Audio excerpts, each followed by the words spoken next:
Kalian sudah tahu belum? Kalau si Harry ini menyembunyikan hadis ini agar kalian tetap memuja dia. Dan lagi, dia ngomongnya sedang bertanya, tapi nadanya menghina. Kayak gitu kok masih kalian bela?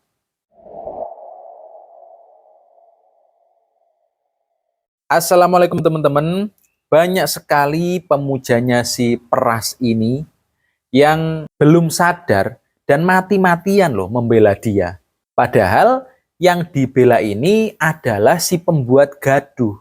Dengarkan ini baik-baik dan mulailah berpikir agar kalian ini tidak mudah terdoktrin kesesatan.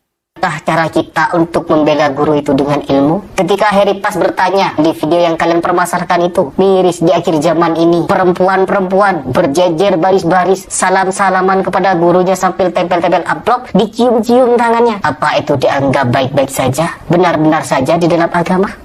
Bermasalah, teman-teman. Kalian dengar dia ngomong apa? Si peras ini sedang bertanya, tapi bilangnya miris. Ini kenapa wanita-wanita ini kok malah baris, berjejer salam-salaman? Itu bertanya atau menghakimi? Kalian seharusnya tahu lah ya teman-teman, arahnya peras ini kemana? Ya, arah omongannya ini kemana? Kalian harusnya tahu. Itu adalah membuat gaduh teman-teman. Itu arahnya menggiring opini untuk menjatuhkan Pak Kiai dengan membawa dalil kata Nabi, lawong niat mau menjatuhkan kok, bawa-bawa Nabi. Bersalaman saja, nyentuh kata Nabi Muhammad SAW, menyentuh wanita yang bukan mahram, lebih baik kepada kalian ditusuk oleh besi yang tajam. Itu lebih baik katanya daripada nyentuh wanita yang tidak halal bagi kalian. Nah kan, dia ngomongnya pakai dalil itu terus. Padahal ada hadis sahih ya, ada hadis sahih yang tidak dia tunjukkan. Mungkin juga memang dia simpan, dia sembunyikan, tidak ditampilkan kepada kalian agar kalian ini tetap memuja dia. Wah, peras ini paling sunnah ya. Nih, saya tunjukkan sebuah hadis ya teman-teman, hadis sahih dari Bukhari. Kalian bisa cek di Google, saya fair ya, saya fair, tidak ada yang saya tutup-tutupi. Kalian bisa cek sendiri kebenarannya agar kalian ini tidak terlalu hanyut dalam kesesatan ya. Saya bacakan hadisnya. Jadi ini saya buka websitenya Rumah Fikih Indonesia. Jadi di situ poin ketiga itu adalah tentang budak wanita memegang tangan Nabi Muhammad SAW. Yang artinya sesungguhnya seorang budak wanita di antara budak-budak penduduk Madinah memegang tangan Rasulullah SAW lalu membawanya pergi kemana ia suka. Hadis riwayat Bukhari. Dalam riwayat Imam Ahmad dari Anas juga, ia berkata, sesungguhnya seorang budak perempuan dari budak-budak penduduk Madinah datang. Lalu ia memegang tangan Rasulullah SAW, maka beliau tidak melepaskan tangan beliau dari tangannya sehingga dia membawanya pergi kemana ia suka. Tentu saja budak wanita bukanlah wanita yang menjadi mahram bagi Nabi Muhammad SAW. Namun demikian, wanita itu memegang tangan beliau SAW dan tidak dilepaskan, bahkan dibawa kemana dia suka. Secara sanad, periwayatan hadis ini berstatus Sahih Bukhari. Sahih Bukhari. Dan secara istidlal, sulit ditampil kebenaran hadis ini bahwa beliau menyentuh tangan wanita yang bukan mahram. Apakah ini masih kurang? Kalau masih kurang, saya tampilkan lagi. Dari hadisnya Bukhari Muslim. Ini masih di websitenya Rumah Fikih Indonesia. Poin keempat, kisah Ummu Haram.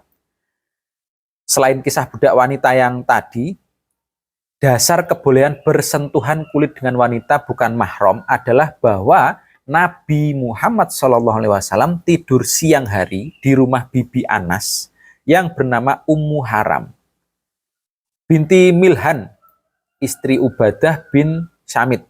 Dan beliau tidur di sisi Ummu Haram dengan meletakkan kepala beliau di pangkuan. Ummu Haram. Dan Ummu Haram membersihkan kepala beliau dari kutu. Hadisnya, Rasulullah SAW pernah masuk ke rumah Ummu Haram binti Milhan dan diberi makan. Ummu Haram adalah istri Ubadah bin Samit. Rasulullah SAW masuk kepadanya dan diberi makan.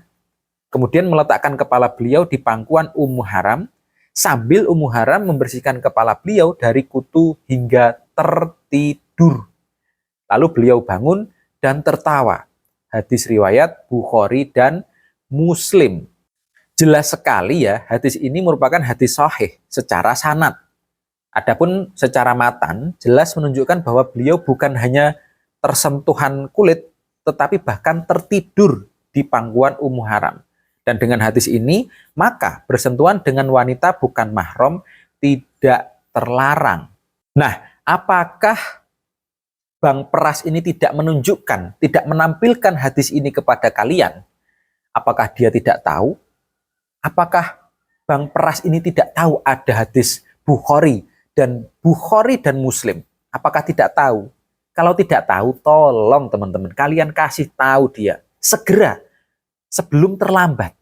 Biar dia ini nggak terus-terusan menjatuhkan ulama-ulama NU demi cuan. Hadis-hadis seperti ini, kalau tidak ditunjukkan oleh orang-orang aswaja, kalian nggak akan tahu. Dan kalian malah akan semakin hanyut dalam kesesatan. Kalau memang mengharamkan bersentuhan atau berjabat tangan antara pria dan wanita, itu apabila ada syahwat atau nafsu.